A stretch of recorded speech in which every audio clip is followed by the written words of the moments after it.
You know, I was sitting here thinking, because this is our year-end show as we review 2024, and I've got Top Shelf today to help us go through the year.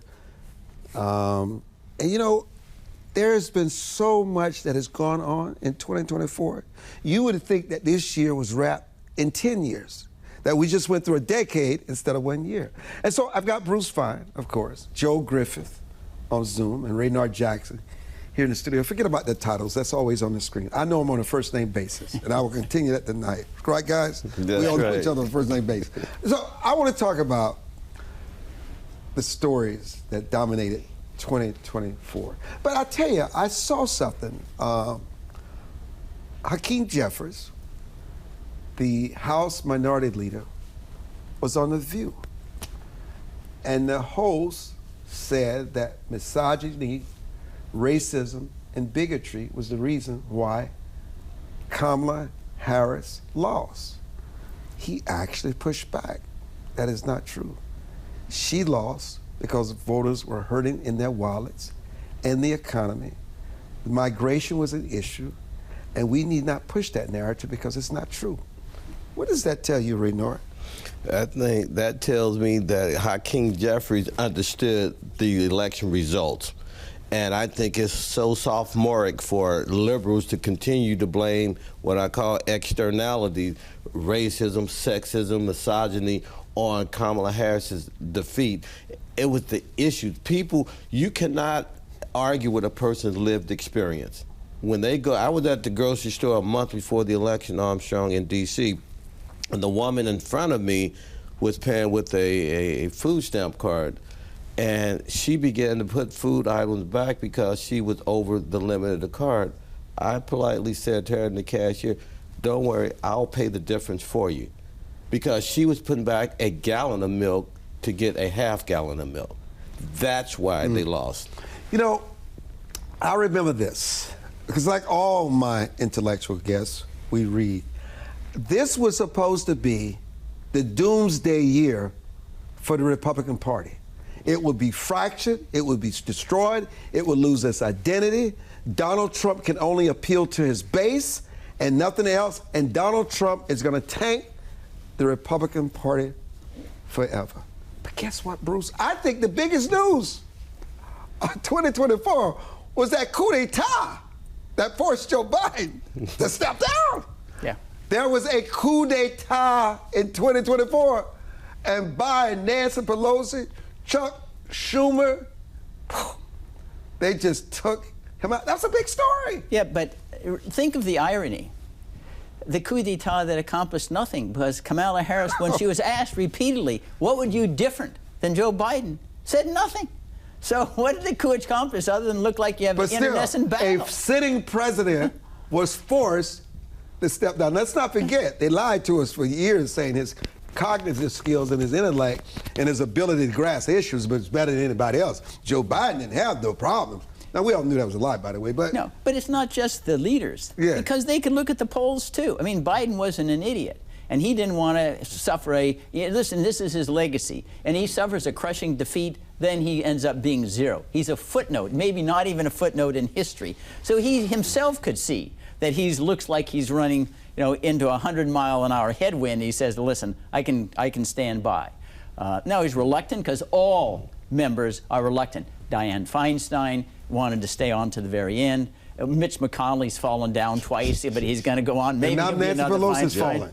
Now Pelosi's fallen. In four-inch high heels, the vanity, unbelievable. You're walking on marble stones at age 84 with 4-inch high heels. That's what you care about more than substance. Anyway, I'm just saying that the marble gave her a reality check. Yeah, You're 84 years old. Yeah.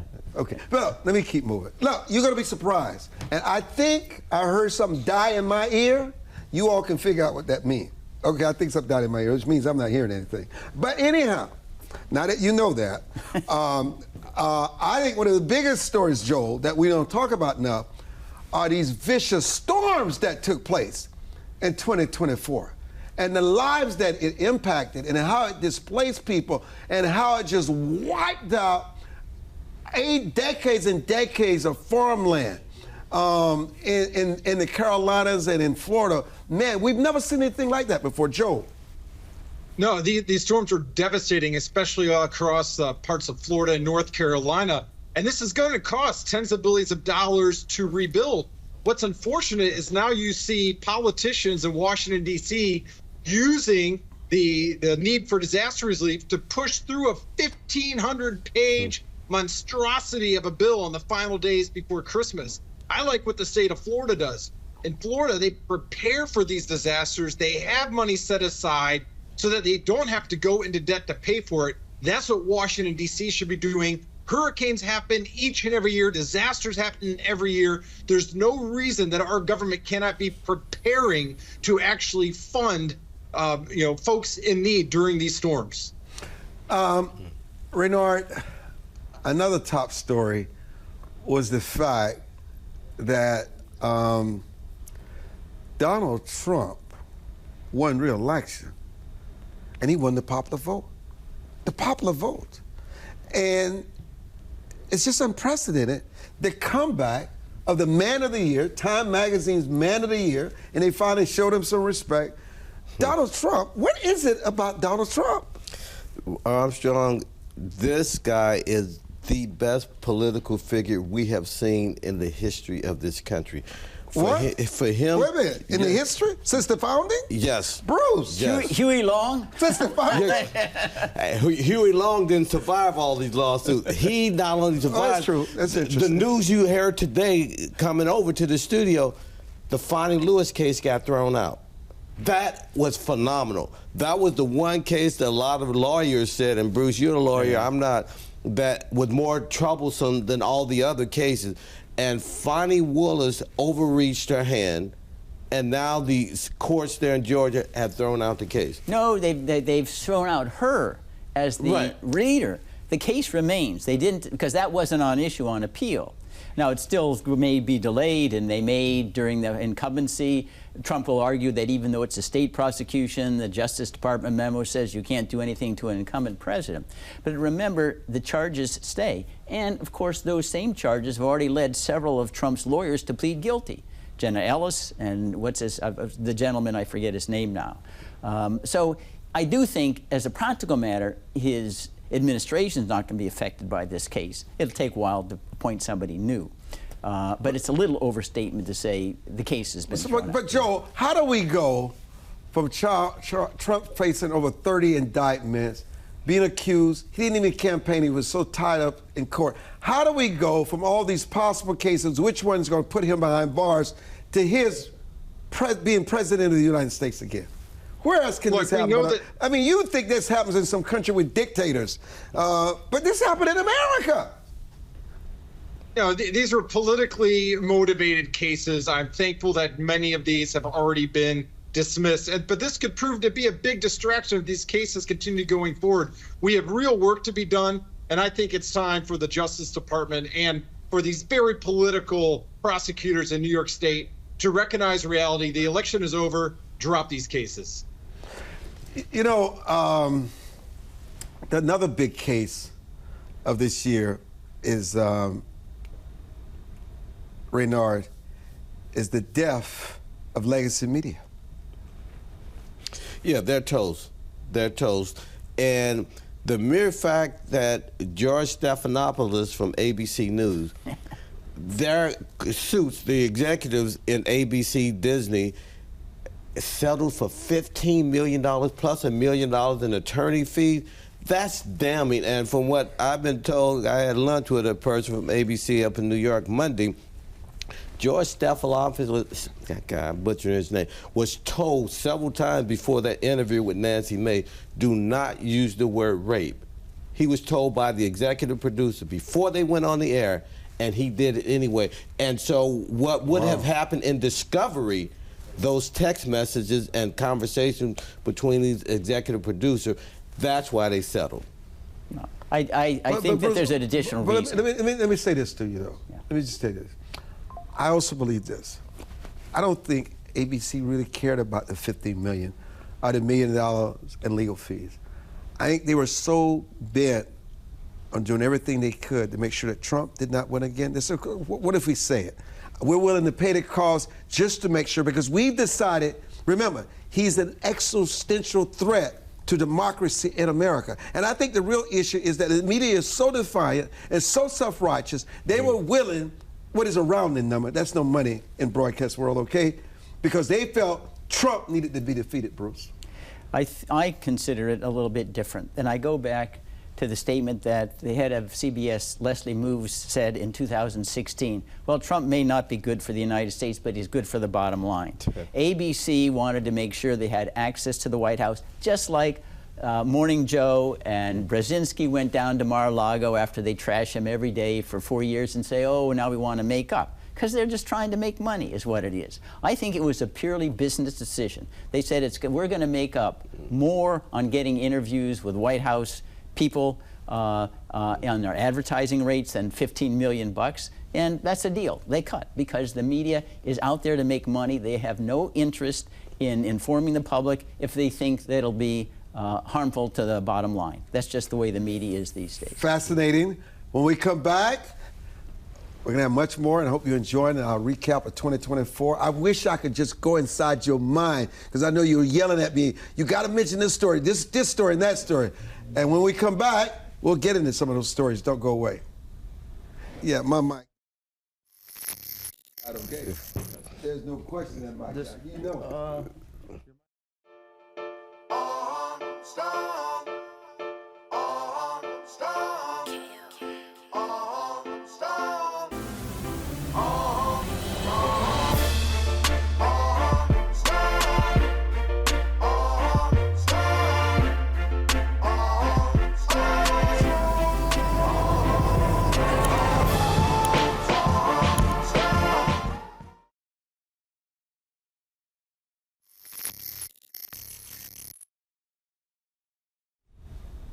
Joel, what about school violence and the continued shootings and the kids and the teachers that continue to die from the school violence, and schools just cannot seem to secure their campus grounds, secure inside the walls, and this continues to happen? These stories are so tragic and so heart-wrenching. You know, it's so heartbreaking, and of course the details coming out of Wisconsin are still somewhat limited, but we know from the past that in many instances, the children that are engaged in these shootings have a history of disciplinary problems that aren't addressed early on. And it's, you know, tragic when you see young adults end up in these situations. They come from oftentimes broken homes, oftentimes not a lot of supervision. It's so important to address behavioral problems early on, both for the child experiencing those problems, but also for the students around them. And now we have another situation in which a young adult has actually committed murder. It's absolutely heartbreaking. My heart goes out to those families, but it's clear something needs to be done. So let me switch this around somewhat. Bruce, other than what we've mentioned, what are some of the big stories of the year and why? Particularly as it relates to the Supreme Court, as it relates to foreign policy. I mean, look at Macron, he's fighting for life. German chancellor has a no confidence vote. I mean, it seems like there's a wave of conservative leaders all around the world, and they're just rooting out these leftists from power. Well, it's let a me global address phenomenon. Well, just to confine, the issues, I'll address the Supreme Court. It really did turn into what you might call a Trump real conservative court, even though they said the Berger court was going to be conservative, Rehnquist, nothing like this one.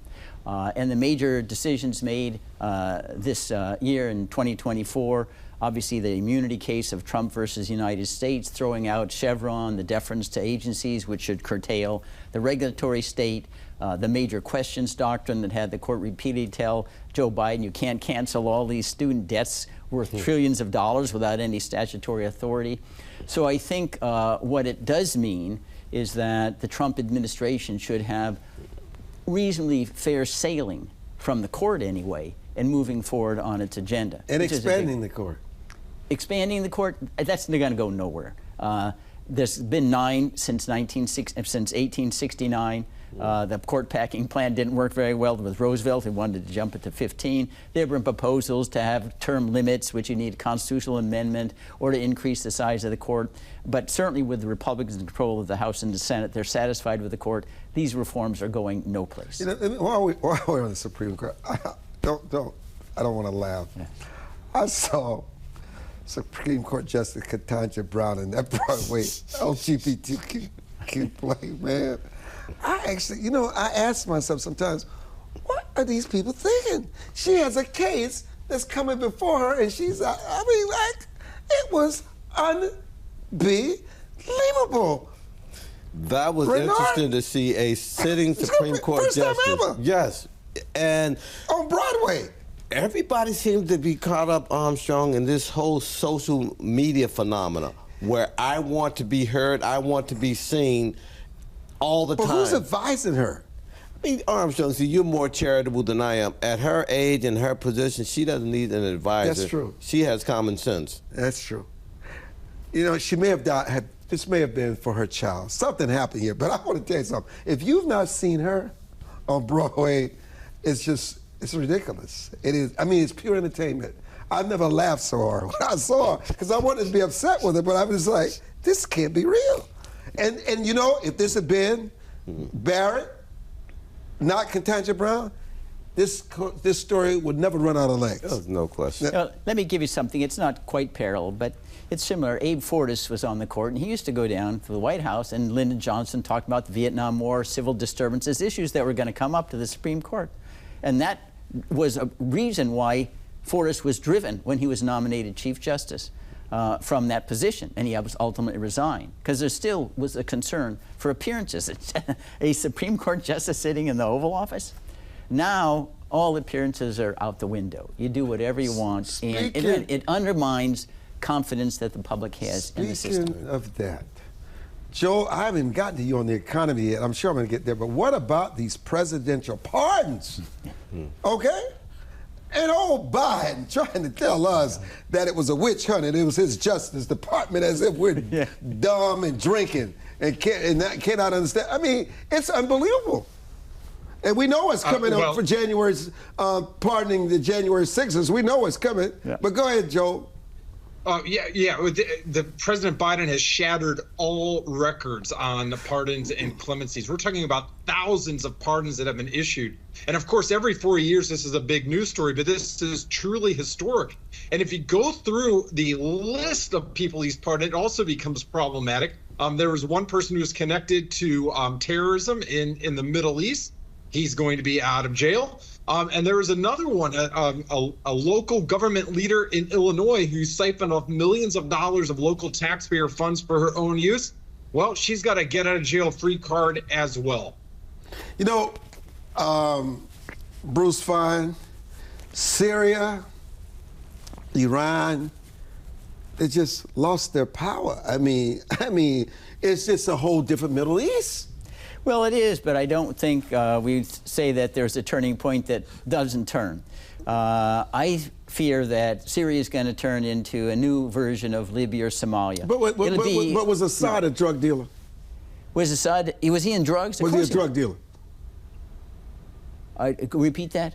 Manufactured those drugs, those pills. No, of course he was involved in the drug deal. Of course. I mean, that's how Syria stayed afloat. Can you believe that? And did you see those massive graves? Yeah. How did he just kill people? Yeah, no, the guy was a vicious dictator. He deserved, to go to Moscow, perhaps to be beheaded. But I'm not trying to defend Assad. I'm just saying Turkey's in there. They hate the Kurds. There's probably 5 or 6 different divisions. They all have militia forces. The HTS is an offshoot of previously Al-Qaeda and ISIS, so it doesn't have a promising ancestry on that score.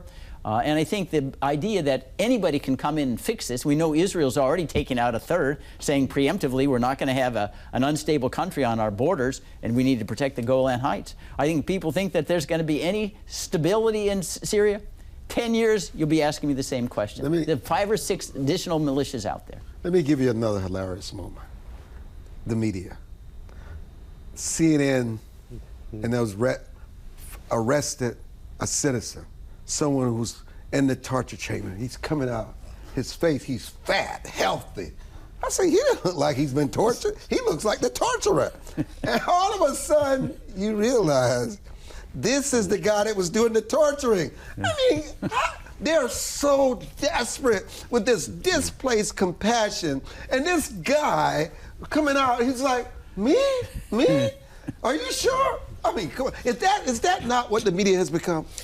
They're a joke, and they're on their last gasp right now. That was Carissa Ward from CNN. But whatever happened? Did you see her? And she was proud. Oh, did you see her? Hey, I'm surprised she hadn't received the Pulitzer already. I mean, hey. Can you imagine how they had to cringe when people said, I recognize him.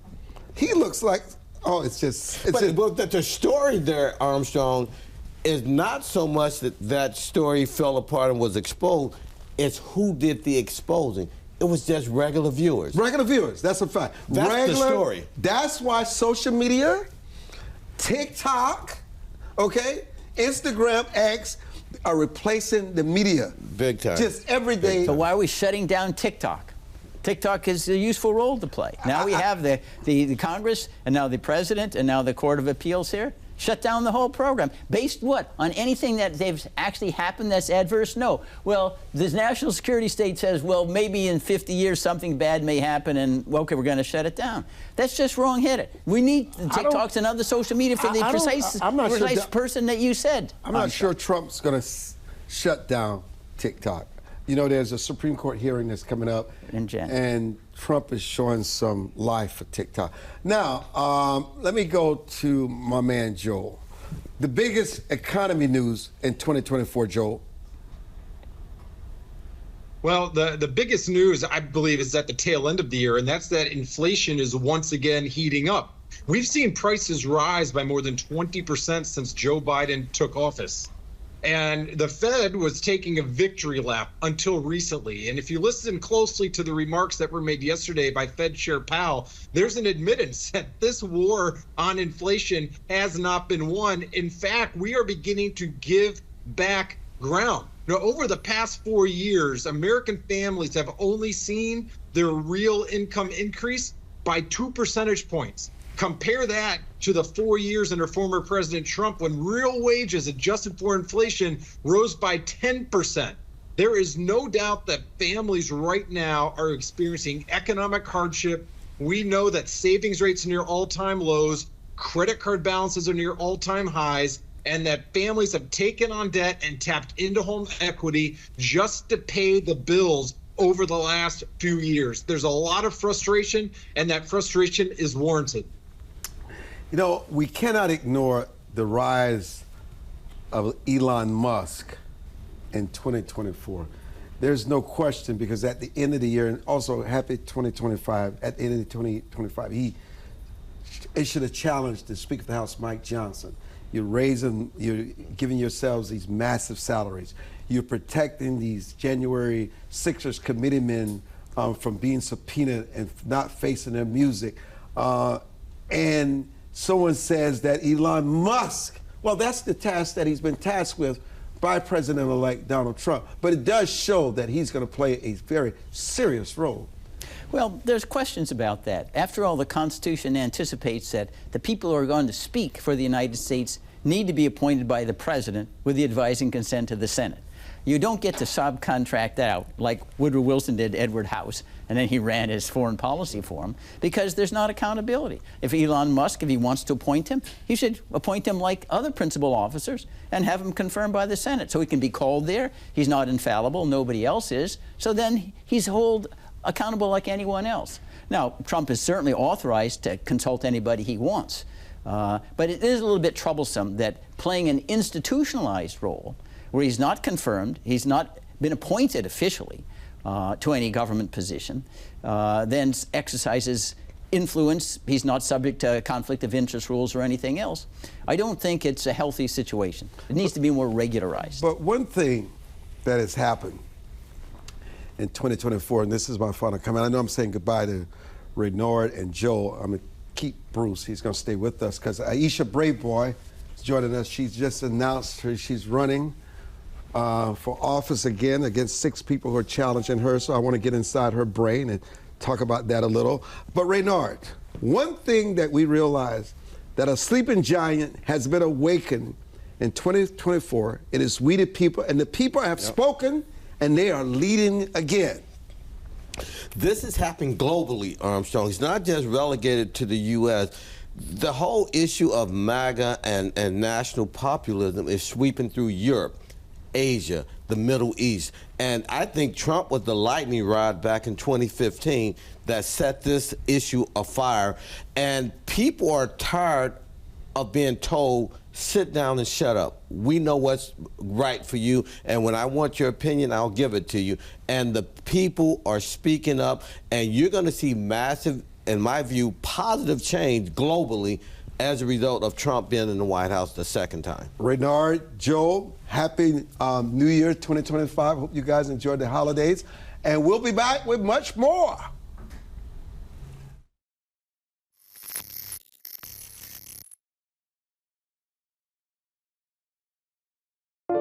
It is easier to build up strong children than to try and repair broken men. The streets are plagued with crime, violence. There's a lot of poverty, and it's all a result of lack of education that's happening in our schools. So it really is a crisis. We come from very different political perspectives, but we've come to the same conclusion, and that is there is a crisis in the classroom. Children are being deprived of quality of life because they're being deprived of a good education. We must solve this problem. It's incumbent upon all of us to join hands together to get this done. We can't afford to wait one more day before we address these issues, because every day we lose another child. Let's stop the politicking. Let's stop the games. Let's really do something to give these kids a real chance at life and being a part of that American dream. We need accountability for funding. Many of the districts where you're seeing very low test scores, students graduating with very low literacy and math comprehension rates, they are receiving a lot of funding. So where is the money going where our kids aren't being adequately educated? If you believe every child is deserving of a quality education, please go to educationjusticefoundation.com.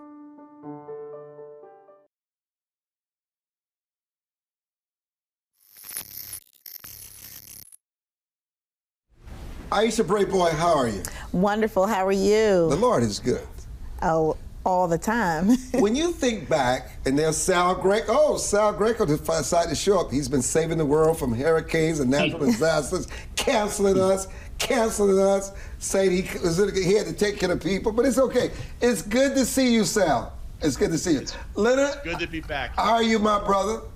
Armstrong, my brother, I am fine. Thank you. I know your only narrative is crime, but we're going to get to that too, yes. Okay? Okay. But first, Ms. Braveboy, what do you see as the biggest stories of the year in terms of law enforcement and justice? Well, I think obviously, the story of what's going to happen to the justice system, who's going to run our justice system. Obviously, there's a nominee that has had mixed reviews. Pam? Pam? Pam. Oh, Pam's good people. I can tell you right now. You like Pam. Pam. Oh, I know well, Pam. I personally don't know. Oh, Pam's good people. Pam. And my guy, Cash Patel, who's always a regular here on the show, who's going to run the FBI. They're just good. Pam, let me just tell you. And Pam will be confirmed. Cash will be confirmed. And then Todd Blanche is going to be the deputy at the Department of Justice. Another good guy. So I answer that for you. Well, okay. Well, no, I know who has been nominated yes. and who will possibly likely be confirmed, but I think there is still a lot of questions about the policies that will be implemented by these individuals and how they will work with a number of states, like the state of Maryland, that has had a very open door policy in so many ways to immigrants and to asylum seekers, and how those individuals will now be treated as we move forward it's a big concern. Well, don't you think for you know us. don't you think you know what the answer is? Well, the answer is. Don't you really know? Because Trump tells us what he's going to do. Absolutely. Yeah, you know. However, what would you like for him to do? Well, what I would like certainly is for the states to be able to continue to move forward with policies that make sense for the state. I recognize the importance, and we have coordinated with ICE for individuals who have committed very serious crimes in our community. They don't deserve a right to remain in our country. But for those who are here, who are seeking a better life, who are contributing to our communities, you know, we have to have some compassion and a level of understanding that we don't want to break up families. And we also want to give people a pathway to citizenship. You know, Sal Greco, your guy, Eric Adams, has become one of Trump's favorites. Trump said he's going to pardon them because you know what? Trump thinks they have a lot in common. And when you think about Trump pardoning Adams, and you just heard what Ms. Braveboy said, one thing that Adams said, I'm on board with you, Mr. President. We need to clean this up. We need to get rid of these sanctuary cities. We need to get this under control. So you're seeing Democratic mayors like Eric Adams in a very liberal city who are saying, I am with you, Mr. President. Let's clean this up and return to a law and order city, a law and order state.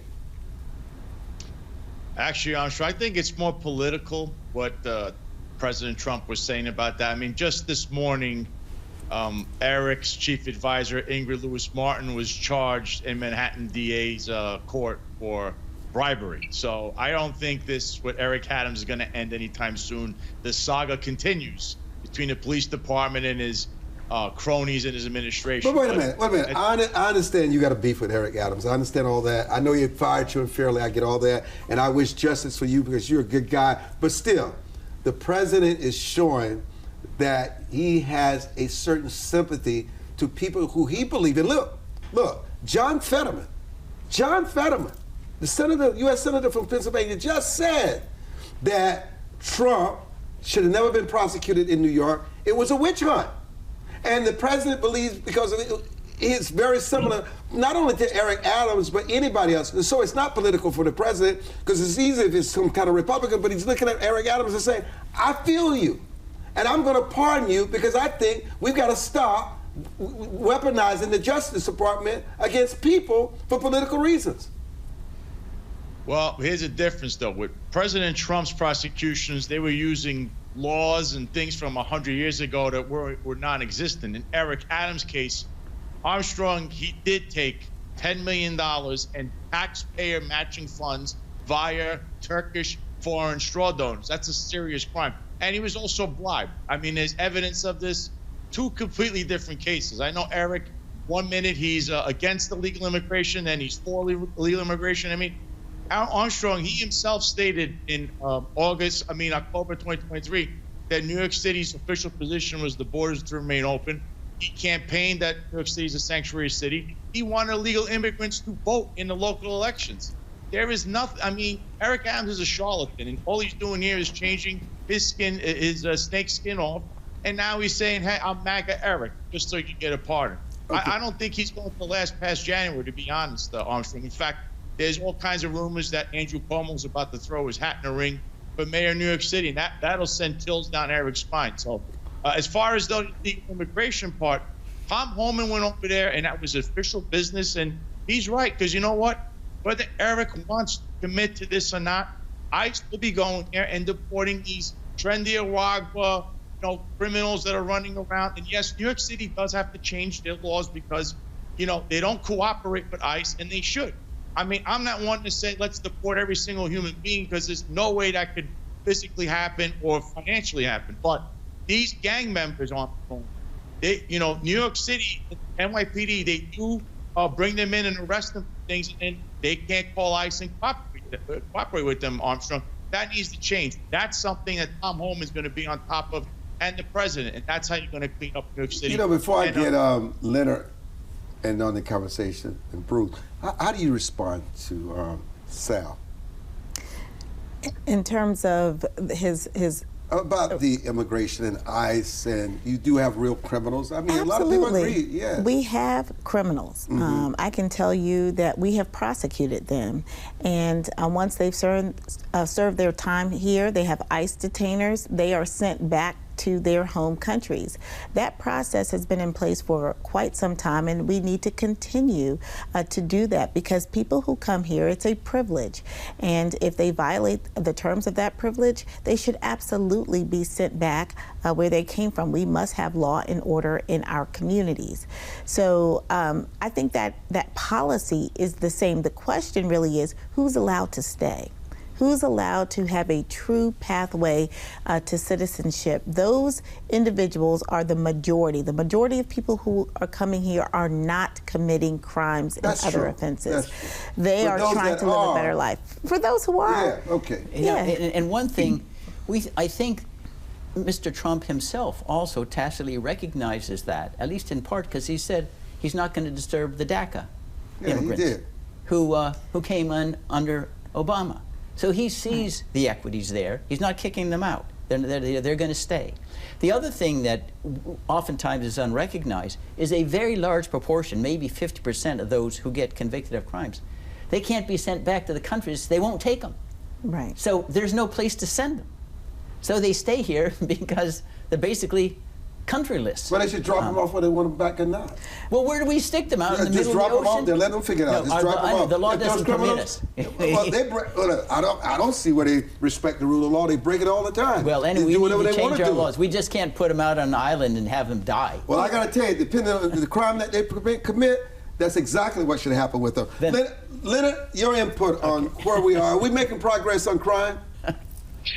Well, a 44% increase in violent crime per the U.S. Department of Justice, per the National Crime Victimization Survey. Yes, reported crime is down, but the overwhelming majority of reported crime is never brought to the attention of law enforcement. The thing that kills me is that you had Gallup has this national survey saying that fear of crime is at record levels. Yet we had newspaper article after newspaper article criticizing the average citizen as to, why do you fear crime so much? Crime is down, when the U.S. Department of Justice, through the National Crime Victimization Survey, says that violent crime is up 44%. So I think what the media has done is to insult the American people. It's one of the reasons why I think Trump won, because the average person out there is feeling and seeing signs that violent crime is going up, yet nobody is paying any attention to them besides Donald Trump. But see, I don't think that's true. I think we all are paying attention to crime, but I think that how we categorize crime is very different. I mean, Trump specifically in his election looked at placing the blame of crime squarely with the immigrants, and that was wrong, because the majority of crime is not committed by Americans, everyday Americans. Yeah. Correct. Citizens, that's a fact. That's true. So I think the messaging was there specifically to get people angry and upset about immigration. But that's what happens in campaigns, though. But in all fairness, it is also dangerous, because now you have people who are well-meaning people thinking that the person who has come here to live a better life is actually coming here to commit a crime against them, and that's wrong. And most of them earn honest livings, contribute to society, pay into Social Security, and they get no benefits from it. They get nothing back. Sal, your thoughts before I go to break on what Ms. Braveboy just said?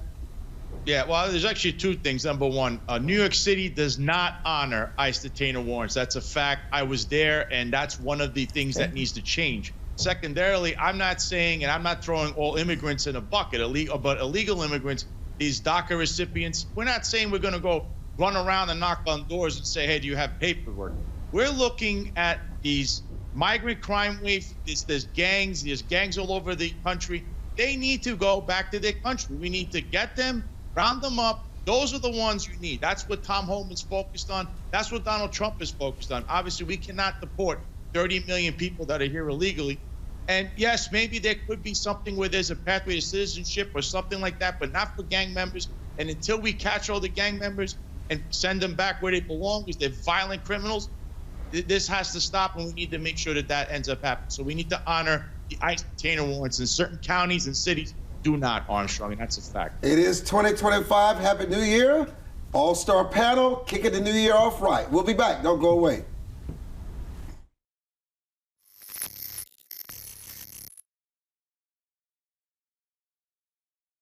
As a home buyer, you need a lender who cares about your home ownership dreams. United Security Financial has been helping families secure their dream homes for 30 years. We're a national fair practice lender that provides affordable mortgages and low down payment programs to eligible home buyers. To learn how United Security Financial can help you secure your dream home, call 1-800-373-4186.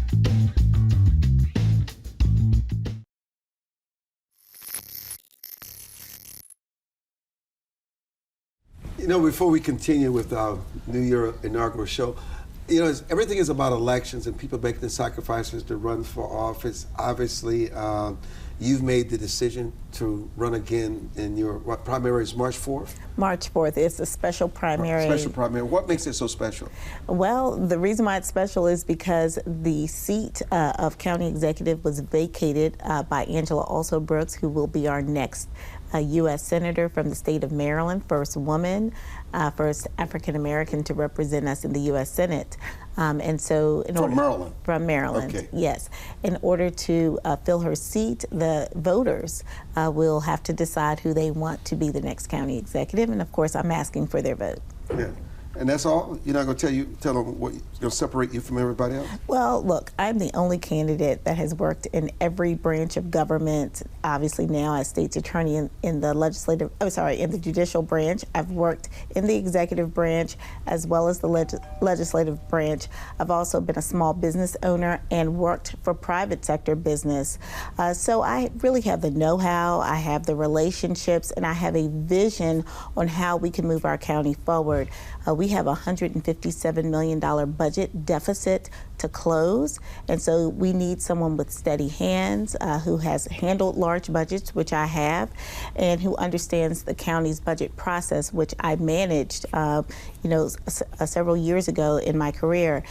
So I'm ready, willing, able, and just passionate about serving the people of Prince George's County, and I've been elected twice as their state's attorney, and I'm hoping that they will support me to be their next county executive.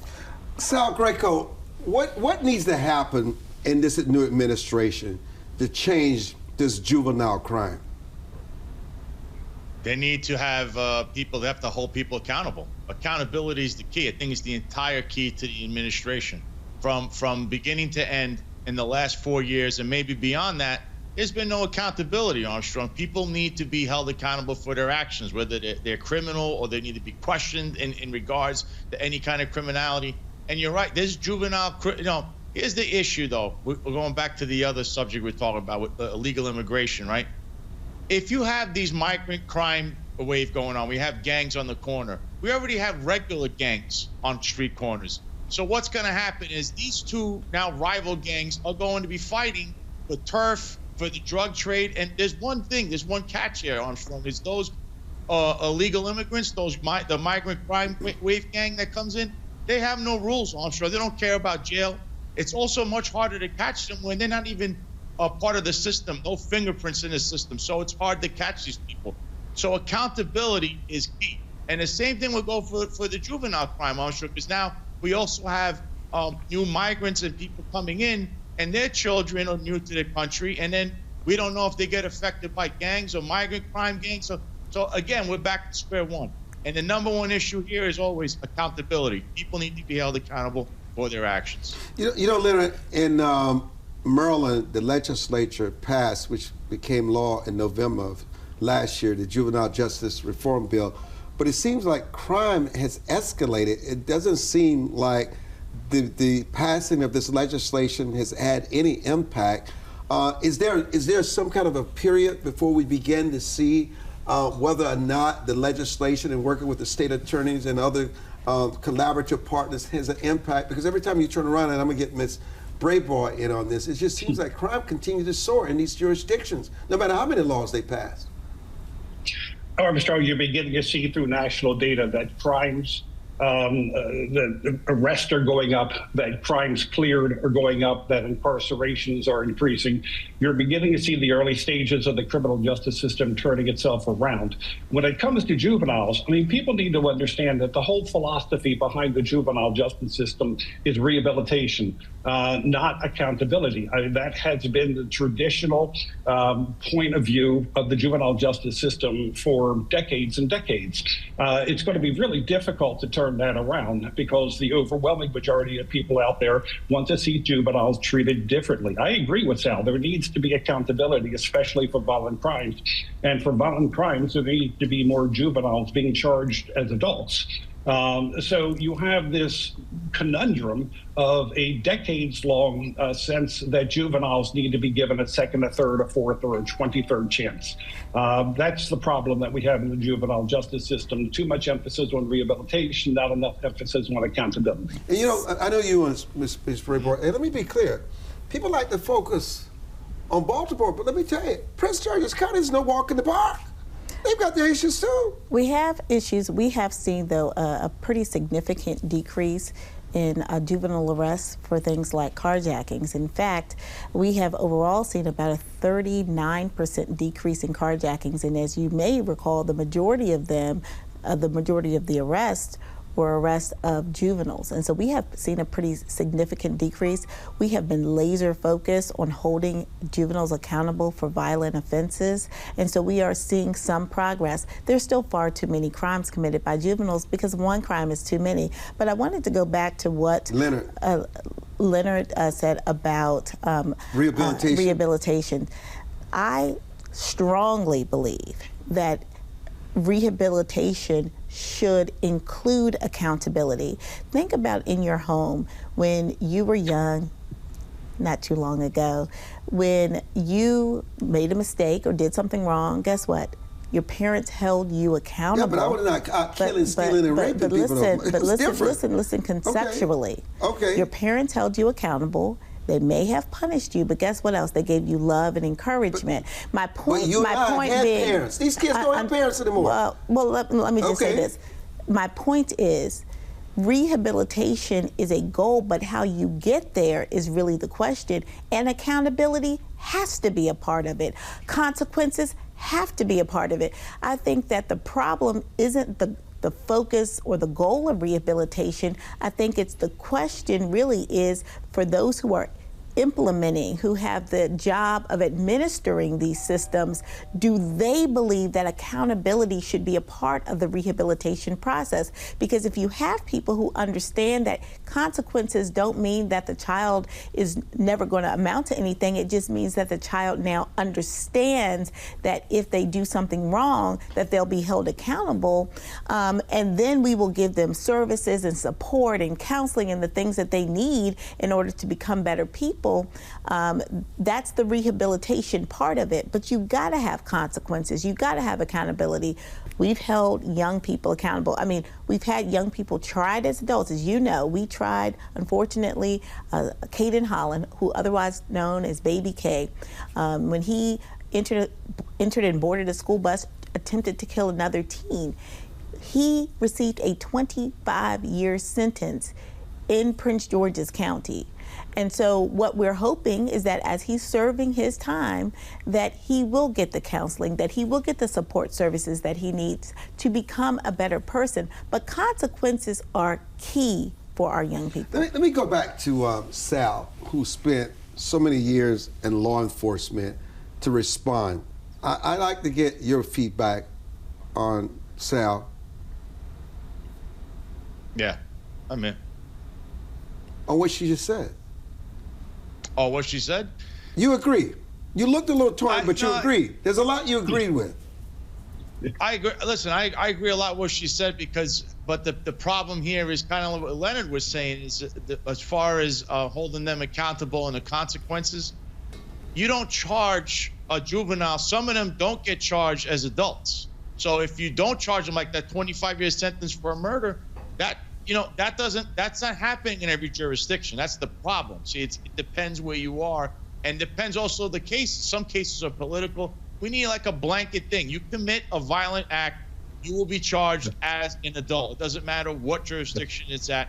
That is the consequence. Now I understand if you catch somebody with a petty larceny, I'm not saying put that child in jail for 10 years, but if you're committing we're looking at violent crime. That's what's been like off the record high in this country for the last couple of years. We need to curtail that. And as far as juveniles, violent crime, you need to be held accountable as if you're an adult. Whatever the sentence is, we can't say second, third chance. You'll get your chance while you're incarcerated. You'll be able to get rehabilitated there, but not, you know, we only charge you as a juvenile and then nothing happens to them, Armstrong. You know, they just give them a light sentence or they just give them rehabilitation. Meanwhile, they go right back out, Armstrong, commit another heinous act. That's what we're trying to prevent. You know, here's the thing, the elephant in the room. You know, I had a year in column in the Baltimore Sun that created a huge stare because I asked this question: why is it that disproportionately these young black men commit the majority of these crimes in the city where they are overwhelmingly the population, and yet overall they're only 13% of the U.S. population? No one really wants to talk about that. I mean, overwhelmingly, blacks are killing blacks and blacks are killing whites. Now, you may not like it, but the breakdown of the family, the lack of fathers in the household, the lack of fathers in the schools, the lack of fathers in these kids' life is wreaking havoc on these communities. I'm sorry, I just want to correct something. Correct me. The majority of crimes that are committed against an individual based on their race, so whites harm and kill whites. We're not talking about whites. I'm talking about black. I'm talking about what's going on in Baltimore, what's going on in Baltimore. I understand, but what you said is that blacks are killing blacks, blacks are killing whites. My point is that people typically kill those who are in proximity to them. I asked a simple question. Why is it disproportionately with these young brothers? Why? Look at the educational system. Okay. Look at some of the family backgrounds and the breakdown of having a two-parent family. But how do we have policy to change that? That's what needs to be changed. Some of it's not policy. Some of it is values. Values. There you go. Some of it is values. Yes, okay. But the policies that we also have to change is our school systems. They are not transparent when it comes to students who are not in schools. They are not transparent when it comes to students who are not achieving, especially at early ages. Young people get socially promoted, and as a result, they are in classes that they don't understand what's going on. Look, and so then they don't go to school, and they wind up in the streets. I got to keep having you back, because you know what? I have a lot of respect for you, and I think you're the kind of person that we need in office. I don't have to agree with you on everything, but 80% of the time you get it right. But look, we got to do something about these young brothers and these households. We need men in their lives. Nobody wants to talk about this. There's a problem here. Yes, and we got to go. Okay, bye.